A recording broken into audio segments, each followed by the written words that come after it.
don't want to meet nowhere. Pull up in front of my house. Matter of fact, you ain't even got to pull up in front of my house. Pull up in front of the motherfucking precinct and let's bang out. Even a baby you can't trust. You can't trust the baby because when a baby come in, they finessing. The moment the baby, I'm keeping it real. Listen, the baby cry, you give it something, it laugh, right? But it's consoled. It laughed the whole time. It never wanted nothing. It knew how to use its emotions. Right? So how could a baby trick you and know how to use their emotions? As a infant. That's how you know it been here before. That's how you know it know how to play the games. Why I know that baby then. That baby trying to trick me. So Irisville was driving, and look how she's driving. She's going dummy. So he chants something, goes over to the kid, and lets him free. And then at the very last moment, when the kid thought he had hope, a giant monster comes in and snatches him up.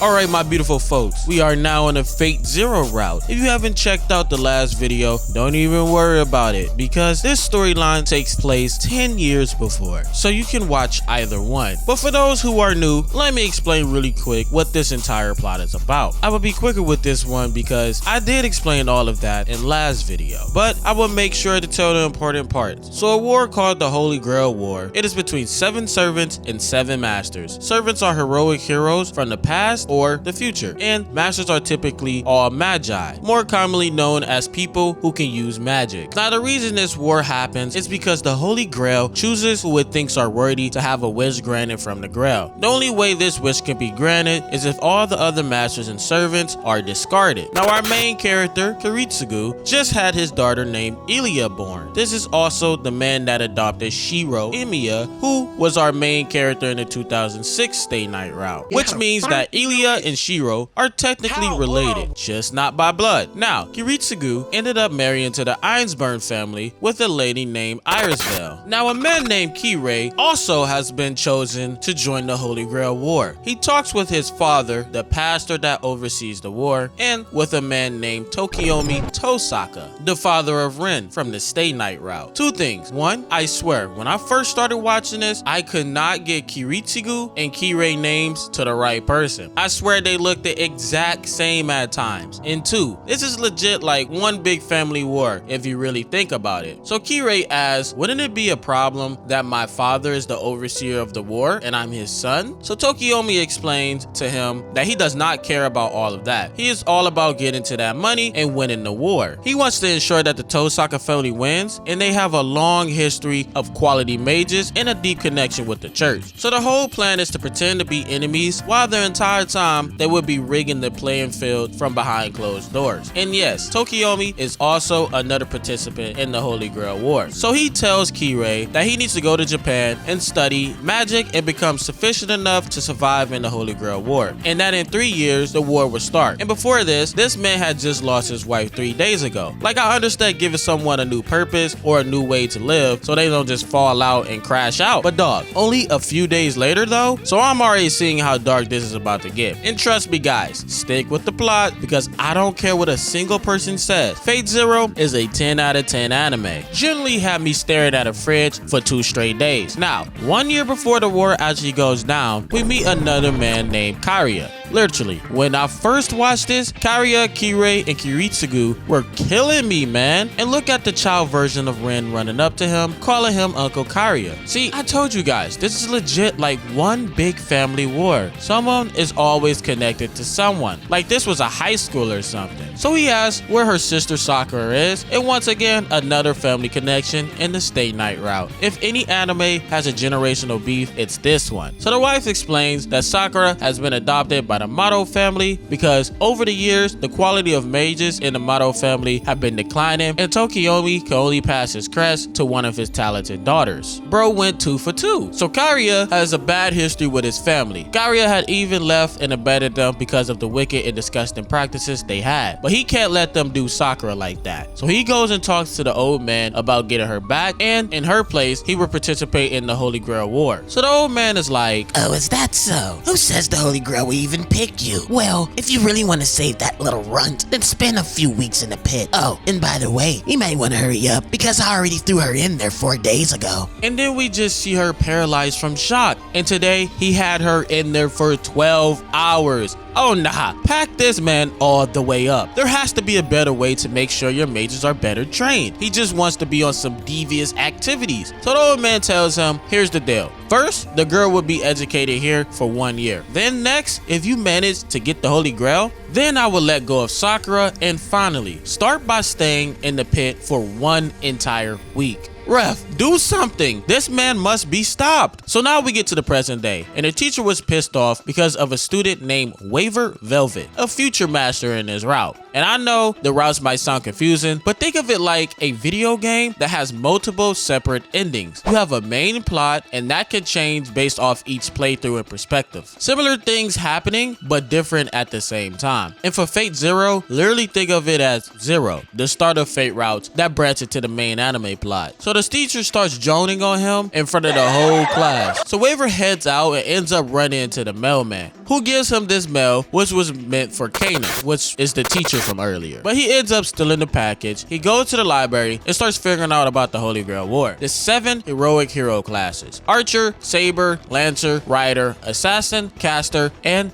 Berserker. An all-out war to fight to the death to obtain the Holy Grail War. So he decides to join the war, and this man is on full fraud watch. So Kirei has the assassin servant at his service, and this is when the mind games begin. Tokiomi and Kirei have now set their master plan into motion, and first they need to get all the information they could get on everyone, and a hot target pops up on their radar. This is none other than the man Kiritsugu, and this man is known as the Mage Killer. Tokiomi starts talking about him like the boogeyman. I don't want to meet nowhere. Pull up in front of my house. Matter of fact, you ain't even got to pull up in front of my house. Pull up in front of the motherfucking precinct and let's bang out. Right down the block. You know where it's at. You study my whole neighborhood. Or pull up in front of the Kmart and let's bang out and let's do it on camera. I throw my life away and you throw your life away right now. Right now. Let's do it for the camera. Right now. And if you win, I'll make sure I got like $70,000 in my pocket. If you body me, you can take the money. Right now.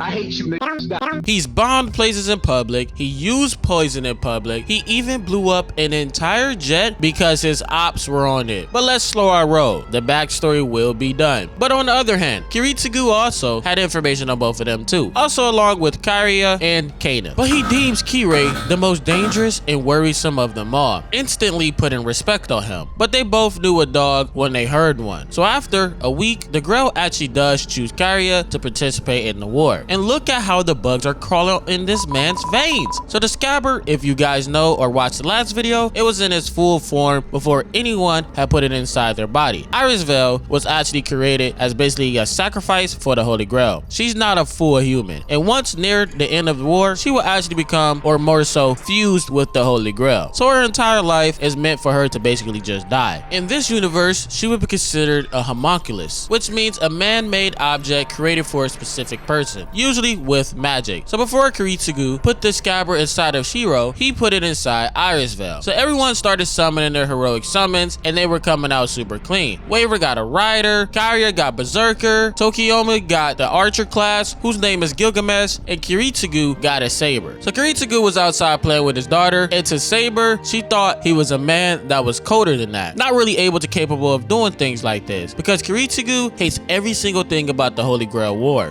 His dream is to be a hero and stop all this senseless bloodshed. He tells himself that the smaller sacrifice is okay if the majority of people are saved. Now, if you are new or are thinking about watching the Fate series, Saber's real name is not Saber, and that's just her heroic class. She's actually the woman version of the legendary King Arthur, a Toria Pendragon. So Saber asks if he doesn't think she's up to the task because she's a woman, and she explains that it's not that. He's more upset of the people that forced a little girl to become king and not be able to live the life of a normal girl. Kiritsugu is like Batman, except he's willing to kill everyone if it's for the greater good. I mean, they don't call this man the Mage Killer for nothing. So Kiritsugu explains to Ilya that him and his mom won't be home for a while, and for her to wait on him until he comes back to see her. Now let's switch over to another master just for a quick second. Let me know in the comment section if you guys would rather me stick to more main characters or dabble more into other characters also. I don't mind yapping some more for you guys. Now meet Ryunosuke, and this man man is beyond crazed. This is the man that's been going around and killing people and kidnapping them. And look at bro, he's already in his natural habitat. Got this little guy as a hostage. So he ends up getting his hands on information about the Holy Grail War from his ancestors' studies and ends up summoning the caster class. And this is exactly how I would think a caster servant would look. Now, this is the craziest part about it. He is literally wearing his entire fit out of human skin. So these two are perfect pair for each other. He even had asked him if he wanted to eat the kid. So he chants something, goes over to the kid and lets him free. And then at the very last moment, when the kid thought he had hope, a giant monster comes in and snatches him up. I was just looking at the screen in complete distress. Then Caster turns to his master and says that the best part is when they are at the height of hope and I snatch it away at the very last moment. Kirei, on the other hand, had ordered an assassin to take out Tokiomi. So the assassin starts going through the barrier and ends up running into Gilgamesh. And this wasn't even a fight. Gilgamesh literally obliterated this man. But remember that Kirei and Tokiomi are working together. And this was all a part of the plot to make it seem like the assassin servant was dead. This is because he excels more at surveillance rather than natural combat. So Kirei goes to the church to say he forfeited the Holy Grail War and wants to be protected by the church. And of course, this is all part of the plan to pretend like he's not in the war anymore and the assassin is gone. So another assassin comes out and tells him that about 4 other masters were watching the fight between the assassin and Gilgamesh. And actually, assassin is not one but multiple assassins, all a part of one. Now Saber's job from Kiritsugu is to protect Irisvale, and Irisvale is to pretend to be Saber's master, having the ability to help her with mana and heal her. And one cool thing about the service is that they have updated knowledge of the world. Saber says she could even pilot this plane if she had to because of her rider skill, which is a second ability that allows her to control any beast or vehicle naturally, with limitations of course, to divine or phantasmal beasts. Like, she wouldn't be able to just take control over Ryder's chariot. So Kiritsugu and Maya are trying to figure out exactly what made him expose his servant to everybody, and it's very highly unlikely that he wasn't expecting someone to attack him. But anyways, Maya and him try to figure it out together, but they don't know fully what's going on yet. But they're on the right track, and I love this little tit-for-tat master game that was going on between Kiritsugu and Kirei. And look at this man, he has a whole bunch of weapons laid out. He puts one of the weapons down and says that Elia weighs even less than this, and then Maya wraps her arms around him and gives this man a kiss. Now hold up. This man Kiritsugu double dipping with girls on the same team? Nah, he got some player inside of him. So Saber and Irisvale can sense another master trying to challenge them, ending up running into Lancer. So Lancer says, it troubles me that I can't be honorable and tell you my name, but we will have to fight because, you know, those are just the rules they put in place. So Saber charges up and switches into her fighting gear, and that transformation was absolutely peak. So Saber makes the first move, charging in first, then they go in for the first class as Lancer returns the blow and Saber gets out the way. She starts trying to push him back with her moves, but Lancer was holding his ground. And don't think Kiritsugu and Maya were not lurking around waiting on an opportunity to jump in. They are looking for the master of Lancers, and Lancer is not an easy target. He is a master spearman. Saber was just barely able to move from this attack. He's like, what's wrong, Saber? You're only on the defense. Come at me and attack me for real. So Saber could not tolerate that disrespect. She goes and they start going at each other back and forth. So Kiritsugu is scanning the battlefield. He sees that there is actually an assassin servant, and this is actually Kirei and Tokiomi, who were also watching the fight. So they see Irisvale and say it looks like they created an artificial master to serve in the Holy Grail War. So Kirei tells Assassin to keep an eye on Irisvale, and Kiritsugu tells Maya to keep an eye on Assassin. So then Lancer masters say that you are able to use your noble phantasm. So Lancer throws down his short spear and charges up the other one to activate his noble phantasm. Then he charges after Saber. They go at it, and the effects from his noble phantasm end up revealing her sword a little bit. So she backs up, but he keeps coming at her, and she's dodging left and right, getting out of the way, trying not to get hit. Then she gets low, then has to do a little back lean, just barely dodging out of the way of the spear. So Saber once again is in defensive mode. Lancer was not letting up on any attacks. Once again, Lancer goes in, and Saber goes running up on the crates, and it hits a clean backflip. And Lancer is just out here flexing and having fun. So Saber comes up with a plan to allow herself to get hit by Lancer, because his armor will be able to deflect the attack, and she would be able to kill him in one swift move. She goes in to do that, and that plan goes out the window instantly because it goes straight through her armor, and Irisvale has to use healing magic to heal her. She disables her armor, speed blitz towards Lancer, and Lancer this whole time was faking his noble phantasm, and it was actually the short blade too. So she barely gets out of the way, and he reveals that it's his gay drug. I I probably said that wrong. So his red one destroys magic and his yellow spear curses the user so they can't even heal with magic. Saber made a really bad play, honestly. So now Saber finally knows exactly who he is based off his noble phantasm. And I'm not even going to try to pronounce the whole thing. And this is from Irish mythology. And basically it's a love curse that makes women fall in love with him. And take note of this because it will affect another character in the future. And it's going to create a lot of problems doing this zero route. So before they could go right back at it, Ryder and Waver ended up coming in and crashing the battlefield on top of his chariot. So I'm sitting here like, there's no way they're about to do a 3-on-3 battle. This is getting crazy. So the Ryder comes in talking about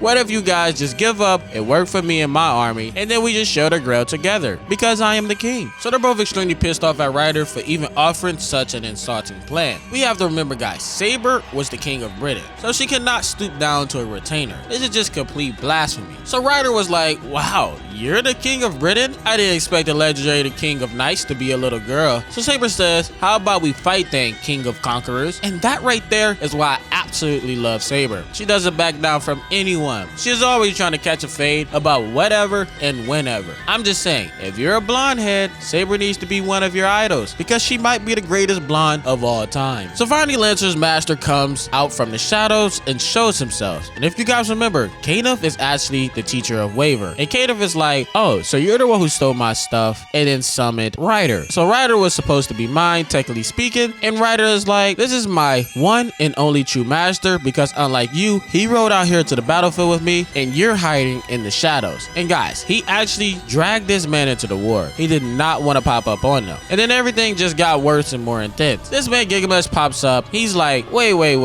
You guys are calling yourselves kings? Don't you guys see me sitting on this light post standing above you guys? That's how it will always be. He instantly activates his noble phantasm, and not only that, but then Berserker shows up. And this is already looking like there's about to be an all-out war. I'm on the edge of my seat freaking out. I'm like, yo, there's no way they're all about to duke it out. Now the thing about Berserker is he has an ability that conceals everything about him, and you can't even tell his strength. Like, you know he's powerful, but you don't know how powerful. So Gilgamesh is like, who gave your basic dripless trash self permission to look up at me? So just like Assassin, he lights this man up. But this isn't an assassin, this is the Berserker class. And he's on a whole entirely different level. He dodges Gilgamesh's attack and uses the sword to block the next blow. So now Gilgamesh is absolutely pissed off. He's like, first, you look at me without permission, and then next you touch my sacred treasures without permission? So him and Berserker are going at it, but Berserker is holding his own, blocking and evading every single attack that is coming at him. So Gilgamesh plans on obliterating Berserker with his next blow, but Tokiomi ends up using a command seal to force him to come back. And this pissed off Gilgamesh even more. But he had to listen, and he withdrew from the battle. So Berserker instantly turns his attention to Saber and goes in and charges her. She parries the first block, sending a shockwave out. And this is where we learn that this Berserker, his noble phantasm, every single time he grabs any item, it becomes his noble phantasm. So Saber is absolutely fighting for her life against Berserker because the Berserker servant has absolutely no problem with self-destruction and doing fights. So Lancer comes in and tells Berserker like, yo, this was a one-on-one between me and her, and I'm honorable. So you need to get up out of here because she's facing me. And Lancer, since he was a knight back when he was alive, has unmatched honor. Probably the only one coming close to it is Saber. But that's not at all how things go, and Lancer Master ends up using the command seal to force Lancer to do a 2v1 against Saber. This forces Kiritsugu and Maya to instantly lock in. Kiritsugu says that he is going to take the shot on Lancer Master and kill him. So before the two of them can actually attack Saber, Ryder comes in and forces them both to back up. And then Ryder's like, Master of Lancer, that was some cowardly stuff you're doing. And I understand that these two have honor between each other. So if you plan on embarrassing Lancer anymore in front of me, I'm going to team up with Saber and we're going to obliterate Lancer. So that is the end of all the battles. And everybody retreats. And Ryder says the next time we meet each other, maybe that could be when we battle, but I would rather fight you at full power. And this is the thing. Berserker had actually overpowered his master and went out and fought by himself against Saber. Yeah, this man time is not lasting long. I don't see how this dude is going to make it out of the Holy Grail War. So the camera that Kiritsugu had Maya placed to survey the church from a distance had been found by Assassin, and Castor and his master were just watching the Holy Grail War fight go on. He starts going on this long rant about Saber being the one. She's the answer. She's none other than the maiden inside of his dreams. It says that he's known her for a long time and she's back in his life. Something about being his Jeanne d'Arc? I think that's how you say it. So Irisville was driving, and look how she's driving. driving. She's going dummy. But they had to stop the car because Castor instantly popped up on her, bowing down and talking about my holy virgin. So Saber is like, I don't know you. Who are you? Stop acting like you know me. I don't know you, nigga.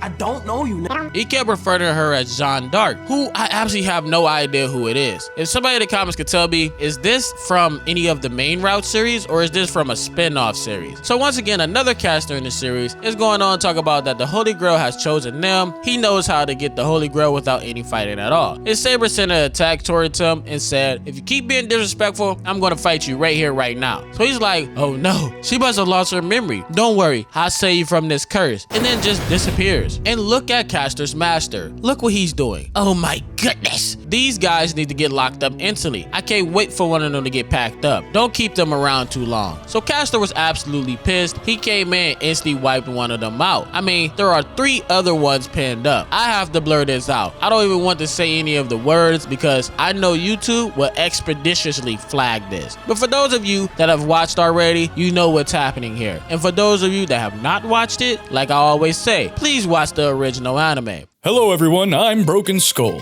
And I'm Wolf. And I'm Karudi. And we're reporting live from Fuyuki City. I'll be the first to say I've been living out here for like 25 years, and all of a sudden, kids are getting kidnapped and murdered, out of nowhere. Including my wife's boyfriend's daughter, who was taken right in front of my own eyes. Wait, what? You heard that here first, folks. His boyfriend's wife took the kids. Wait, that's not what I said. I specifically said that my wife's boyfriend's daughter was taken right in front of my own eyes. Oh my god, he said it twice. Hey Wolf, I see a little bit of frosted flakes on your chin.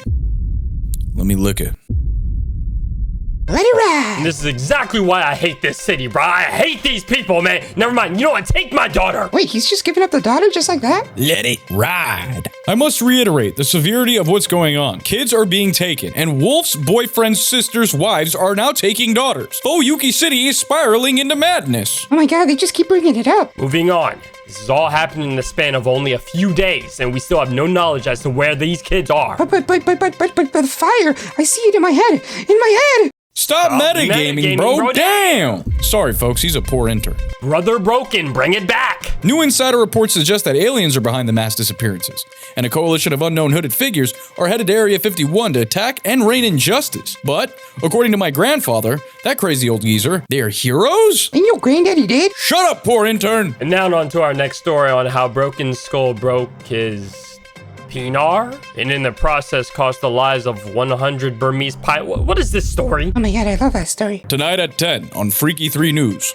We'll see you next time. Wait, are we not going to be talking about the long-lost girlfriend's boyfriend's daughter's son getting kidnapped? Can someone fire this intern? So Kato was absolutely pissed off at Lancer because not only did he finish off Saber, he also revealed his noble phantasm and had to waste a command seal on him. So this is just double trouble. So his fiance Sola comes into the room and it was revealed that she is technically a second master, kind of like how Irisville is. Except he didn't have the idea of making her pretend to be the master. But she also supplies Lancer with mana. And I really like how Fate Zero focuses more on like not just the plot, but the tactical perspective of how crazy the Holy Grail War can be. And I like how this route goes a lot darker. So the fire alarm starts going off and they instantly recognize that it's somebody trying to attack the building. And Kadif is happy because he knows it's Saber and her master trying to finish off Lancer. But they got the whole entire area trapped with magic. So Kiritsugu goes up to this person that's doing a checklist to make sure that everybody's out the building. He tells him Kanif and his fiance are okay before blowing the entire building up. And it's like I said, they don't call this man the maze killer for no reason. So Kiritsugu says there's no way without a barrier he could have survived a 150-meter fall. So most likely he's dead. So he tells Maya to go out and return to the base, but Kirei was there and threw back the bat that they had used to scope out the church. So she starts blasting at him. He gets out of the way, knocking her weapon out of her hand. She rolls to the other side, getting behind cover. He's like, not bad. It seems like you have some training. But Kiritsugu comes in just in time to save her, and they end up escaping out. So the assassin comes and reports to him and says they have found Castor in his master's lair. And what should they do? Because since today, they have kidnapped 15 people and are causing an uproar in the city. Now remember guys, this war is not supposed to be known to the public and the servants aren't supposed to be seen. So this is putting a lot of stress on the church. So the church decides that they will get everybody to hold off on the war for just 1 second and I'll go deal with Castor and his master. Anyone that ends up killing Castor and his master will get an extra command seal. That was basically like asking an 11-year-old if they want to get a gold show Scar back in his prime. So Kiritsugu and Irisville are going over the plans to secure another base of operations, trying to figure out exactly which of these spots that the Holy Grail will appear in. And he says that they should just ignore Castor as of right now. And obviously,